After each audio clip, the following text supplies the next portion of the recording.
Μ' αρέσει πάρα πολύ όταν μου γράφετε και με παίρνετε και τηλέφωνο κάποιοι φίλοι μου και μου λένε «Αχ, τι ωραία που τα ράβεις, αχ, τι ωραία, τι ίσια, τι φανταστικά, πόσο εύκολα και πόσο γρήγορα». Κοιτάξτε να δείτε, κορίτσια, η αλήθεια είναι ότι για να ράβεις έτσι χρειάζεσαι πολλά χιλιόμετρα, πάρα πολλά χιλιόμετρα ίσια γαζιά.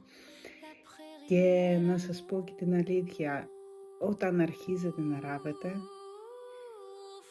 να βάλετε πίσω στο μυαλό σας ότι χρειάζεται πάρα πολύ υπομονή. Υπομονή και επιμονή. Για να ράβεις γρήγορα και εύκολα, υπάρχουν μέρες που το σκέφτομαι και 2 και 3 μέρες και μπορεί και μια εβδομάδα, κάποιες φορές και ένα μήνα, για να βγει ένα φανταστικό και σωστό ρούχο. Χρειάζεται τεχνική, χρειάζεται γνώσεις και χρόνο και απόλυτη ηρεμία. Εγώ, να φανταστείτε, βάζω μια χαλαρή μουσική και ράβω. Οπότε όταν σας λένε ότι σε μια ώρα, σε 6 μήνες να γίνετε designer και σε ένα μήνα να σας μάθω να κάνετε κάτι, μην το πιστεύετε. Δεν είναι αλήθεια. Σε ένα μήνα δεν μαθαίνει κανείς να ράβει.